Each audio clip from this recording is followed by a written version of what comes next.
Thank you very much, sir. I will be as brief as I possibly can. So I want to extend my gratitude to all members of the House who spoke on this bill and in support of the bill. My learned friend, the Honorable Member Kamrat Ramjatan, has raised some concerns which I want to briefly address. I believe that, Mr. Ramjatan, your information is dated. I know that you referred to some texts.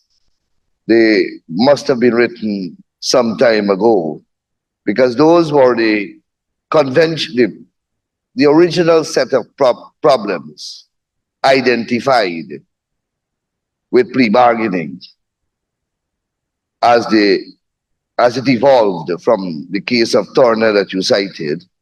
The academics wrote about it, but it graduated a long time from that. And this bill benefits from that. So let me tell you quickly what I'm speaking about.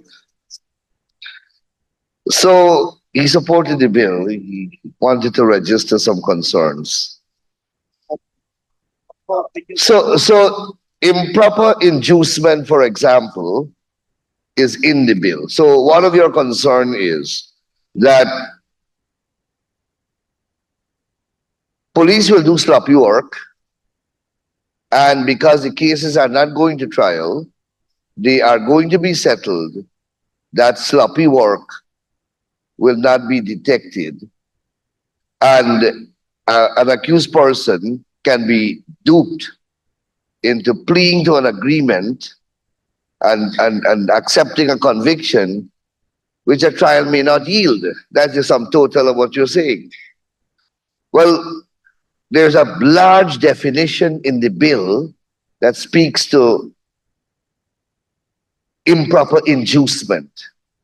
And I took my time, I thought, in explaining that the prosecutor, first of all, must give the accused a summary of the statement of the offense and the evidence in support, both for the prosecution and evidence that may be helpful to the defense. All of that must be given to the accused person. The accused person, as I said, must have a lawyer, or at least must be informed of his right to have a lawyer. If he chooses not to, well, that's a matter for him. Once he has that lawyer, the lawyer will go through the evidence, go through the statements, and ought to be able to know what charges or charge should be proffered in the first place if one has not been, because this speaks to even before charges are instituted. So you have a gauge, and then whether the charge can be proven. That would easily be established in the evidence. And the bill prohibits a prosecution from even offering a plea deal that is falsified, that is exaggerated, that is not reflective of the provable offense disclosed on the evidence. So with that type of safeguard, tell me how that eventuality of yours will play out. It can't. It will be extremely remote. So that's the first issue. The second issue you raised is about moving. First of all, you raised an issue about sentencing. Permit me to inform you that we have sentencing guidelines that are now almost completed under the same support for criminal justice system. The delay came from the judiciary itself because we hired as consultant on the part of the government, but the executive can't impose on the judiciary something like sentencing guidelines. They have to actually execute it. We took about 2 years before we got full judicial cooperation. We got that now, and that document is now being concluded and will be gazetted as subsidiary legislation. Now that will address your sentencing concerns generally. So you won't have one judge sentencing someone for 110 years and another judge sentencing on like circumstances for 10 years. So we'll have consistency and uniformity in sentencing. But plea bargaining, the truth of it is, it does enable an accused person to benefit from a lesser sentence. So if it is that it's rape and it's moved to sexual assault, or if it is that it's attempted murder and it moves to not grievous, the one higher, the one that carries flogging. Anyhow, you get it. Felonious wounding. Felonious wounding. So attempted murder, the next category is felonious wounding. So if it moves from a guilty plea, the man is charged with attempted murder, and he strikes a guilty plea.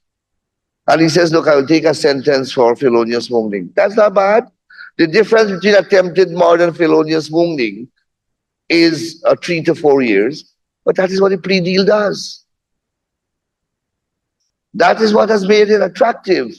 Rather than stay in the system and you spend the same 3 years or 4 years going to court and the trial may not finish.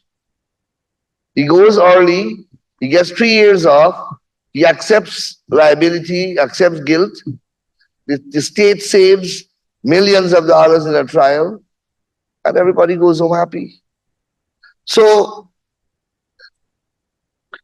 it speaks specifically for that. And there's another I was speaking about the prosecutor's duty to disclose.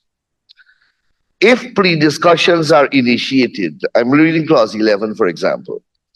If plea discussions are initiated before charges are laid, the prosecutor shall inform the suspect of the allegation against him or her and provide the suspect or his or her attorney with a written summary of the relevant evidence against him or her, including any evidence in the possession of the state which materially weakens the case for the prosecution or assists the case for the suspect. So, and you will get the file, you will get the statements. So, those may have been early issues addressed. Early issues that arose, as criticisms. But the modern legislation have taken care of it. I mean, I have a whole report there that deals with the other issue about whether you're weakening. In fact, the Americans had to deal with that in the US Supreme Court, that a very proficient and efficient system of plea bargaining can weaken the administration of justice because you have persons just committing crime and pleading guilty all the time. And that question was frontally addressed by the US Supreme Court, by a special panel of judges. And a very long judgment, but at the bottom, it came down with the position is, the state is benefiting, the accused is benefiting, the public interest is served, public morals are not corrupted by the sentence. Once it is done and justice in the end is served, why not? Which constitutional principle does it undermine? And they rejected those arguments. That's what I'm saying to you. You may have been referring to authorities that are quite dated.